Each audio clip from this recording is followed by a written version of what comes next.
everyone! So for today is pag-aaralan natin ngayon is about train law. Alam mo ba kung saan napupunta ang buwis mo? Sa ilalim ng Tax Reform for Acceleration and Inclusion, Law of Train Law, sinisiguro ng gobyerno na bawat sentimo ay makakatulong sa mas mabilis na pag-unlad ng ating bansa. Isa sa mga pangunahing layunin ng train law ay pagbigyan ng mas mataas na take-home pay ang mga empleyado. Sa bagong batas, ang mga kumikita ng 250,000 pababa kada taon ay hindi na kinakailangan magbayad ng income tax.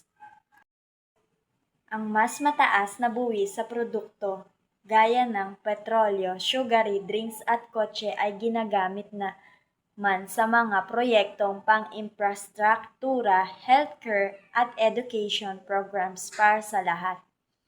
Alam mo ba kung ano talaga ang epekto ng train law sa buhay ng ordinaryong Pilipino?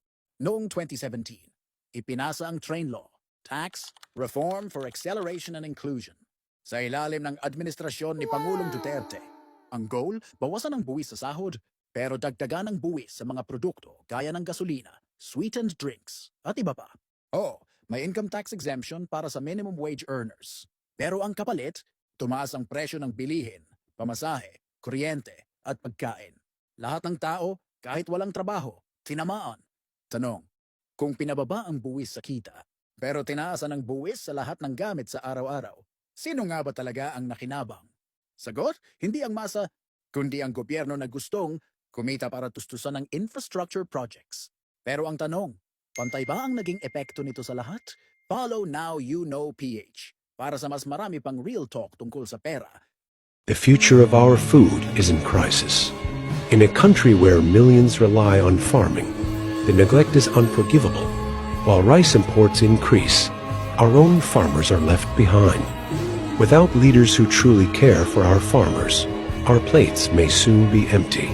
Instead of believing in politicians who will say anything just to get elected, what we Filipinos need to do is take the time to listen to leaders who have a long-term plan. We have to be reminded that agriculture is the backbone of the Philippine economy. We cannot let down our farmers any further. Yung magsasaka, wala silang power, wala silang boses. Ikaw ang may palay, ikaw magtanong kung magkano alaga. Hindi ikaw ang tatanungin.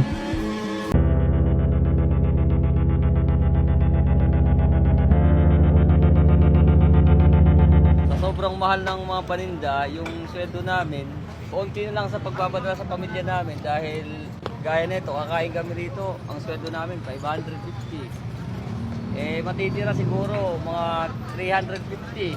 May 300 na lang 50 kami para ibigay sa pamilya namin. Dahil yung minimum na 300 na yun, para lang yun sa bigas tapos sa ulam. Wala ka ng budget sa mga bata na ipapabigay mo sa pagbaon, magtitipid na sila. Wala ka ng pag-asa na makabili ng mga damit, kung ano-ano dyan. Kung hindi, magtipid ka na lang. Kailangan namin magtrabaho siyempre ng 8 hours para mabuo yung oras namin. Tapos, araw-araw may overtime kami dahil gusto rin namin kumita ng malaki rin eh.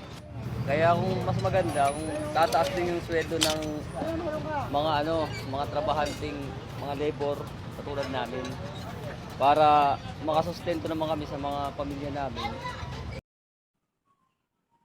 Layunin ng train law na mabawasan ang kahirapan at tiyakin na ang mga may kakayahan lamang ang magbibigay ng mas malaking ambag sa bansa.